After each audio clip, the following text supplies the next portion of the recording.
Akashvani COVID-19 ప్రత్యేక వార్తలు చదువుతున్నది జె చెన్నయ్య. శాస్త్రీయంగా ఆమోదించిన వ్యాక్సిన్ను ప్రజలకు అందించే విషయంలో ప్రభుత్వం సిద్ధంగా ఉందని ముఖ్యమంత్రి చంద్రశేఖరరావు వెల్లడించారు. వ్యాక్సిన్ వల్ల ఏమైనా సైడ్ ఎఫెక్ట్స్ ఉంటాయా అనే విషయాన్ని నిర్ధారించుకోవాల్సిన అవసరం ఉందని కూడా ముఖ్యమంత్రి అభిప్రాయపడ్డారు.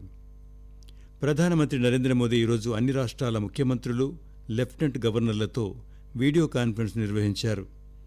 వ్యాక్సిన్ వచ్చిన తర్వాత వాటిని ప్రజలకు అందించే విషయంలో అనుసరించాల్సిన విధానంపై చర్చించారు. వ్యాక్సిన్ను ప్రాధాన్యత క్రమంలో ప్రజలకు అందించడానికి తెలంగాణ రాష్ట్ర ప్రభుత్వం సిద్ధంగా ఉందని, దీనికి అనుగుణమైన కార్యాచరణను రూపొందించామని ముఖ్యమంత్రి తెలిపారు. ముఖ్యమంత్రితో పాటు ప్రభుత్వ ప్రధాన కార్యదర్శి సోమేష్ కుమార్, ముఖ్య కార్యదర్శి నర్సింగరావు, ఆరోగ్య శాఖ ముఖ్య కార్యదర్శి ముర్తజా రజ్వీ, డైరెక్టర్ శ్రీనివాసరావు, వైద్య విద్యా డైరెక్టర్ రమేష్ రెడ్డి, ఆరోగ్య శాస్త్రాల విశ్వవిద్యాలయ ఉపాధ్యక్షులు కరుణాకర్ రెడ్డి, కోవిడ్ నిపుణులు పాల్గొన్నారు. తెలంగాణలో కరోనా రెండో దశ ఉధృతిని ఎదుర్కొనేందుకు ప్రభుత్వ ఆసుపత్రుల్లో మరో 11,000 పడకలకు కొత్తగా ఆక్సిజన్ సరఫరా సౌకర్యాన్ని కల్పించాలని ప్రభుత్వం నిర్ణయించింది. అన్ని స్థాయిల ప్రభుత్వ ఆసుపత్రుల్లో కలిపి మొత్తం 22,000 పడకలు అందుబాటులో ఉండగా, వీటిలో ఇప్పటికే 11,000 పడకలకు ఆక్సిజన్ను అందుబాటులో ఉంచారు. కోవిడ్పై పోరాటంలో భారత్ ఒక కీలక మైలురాయిని అధిగమించింది. దేశంలో 86 లక్షలకు పైగా ప్రజలు కోవిడ్ నుంచి కోలుకోవడంతో రికవరీ రేటు 93.76% చేరుకుంది. ఇంతవరకు మొత్తం 86,05,000 మంది కోవిడ్ నుంచి కోలుకోవడంతో ప్రస్తుతం ఉన్న యాక్టివ్ కేసులతో పోలిస్తే కోలుకున్న వారి శాతం 20 రెట్లు అధికంగా ఉంది. గత 24 గంటల్లో 42,000కు పైగా కరోనా రోగులు కోలుకుని ఆసుపత్రుల నుంచి డిశ్చార్జి కాగా, ఇదే సమయంలో 38,000 మందికి కొత్తగా కోవిడ్ సోకింది. తెలంగాణలో నిన్న 921 మందికి కోవిడ్ పాజిటివ్ నిర్ధారణైంది. దీంతో రాష్ట్రంలో కోవిడ్ సోకిన వారి సంఖ్య మొత్తం 2,65,000 దాటింది. కోవిడ్ నుంచి నిన్న మరో 1,097 మంది కోలుకున్నారు. దీంతో రాష్ట్రంలో కోవిడ్ రికవరీల రేటు 95.28% మెరుగుపడింది. ఇంతవరకు కోలుకున్న వారి సంఖ్య 2,52,565కు పెరిగింది.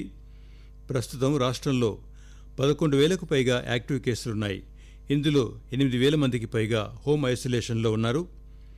నిన్న మరో 4 మరణించడంతో రాష్ట్రంలో కోవిడ్ ఇతర సమస్యలతో మరణించిన వారి సంఖ్య 1,437గా నమోదైంది. ఇలా ఉండగా జీహెచ్ఎంసీ పరిధిలో తాజాగా 146 కరోనా పాజిటివ్ కేసులు నమోదయ్యాయి. ఆంధ్రప్రదేశ్లో గత 24 గంటల్లో 545 కొత్త కరోనా కేసులు నమోదయ్యాయి. గత 24 గంటల్లో 47,130 నమూనాలను పరీక్షించారు. 1,390 మంది కోవిడ్ నుంచి కోలుకుని వివిధ ఆసుపత్రుల నుంచి డిశ్చార్జ్ అయ్యారు. భద్రాద్రి కొత్తగూడెం జిల్లా అశ్వాపురం మండలం దుమ్ముగూడెం ఆనకట్ట వద్ద 3,400 కోట్ల రూపాయల వ్యయంతో నిర్మించనున్న సీతమ్మ సాగర్ ప్రాజెక్టుకు సంబంధించి నదీ గర్భంలో భూ పరీక్షలకు అధికారులు సన్నాహాలు చేస్తున్నారు.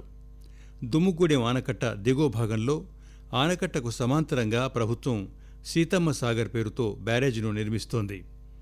ఈ నేపథ్యంలో నదీ గర్భంలో మట్టి నమూనాలను సేకరించి పరీక్షలకు పంపేందుకు ఏర్పాట్లు జరుగుతున్నాయి.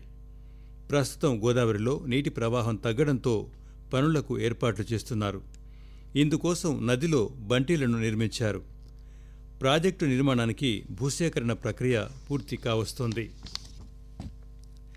దేవాదుల ఎత్తిపోతలకు సత్వర సాగునీటి ప్రయోజన పథకం ఏఐబీపీ కింద కేంద్రం తాజాగా 145 కోట్ల రూపాయలు విడుదల చేసింది. ఈ పథకంలో భాగంగా ప్రాజెక్టు వ్యయంలో 25% అంటే 2,200 కోట్లు ఇవ్వాల్సి ఉంటుంది.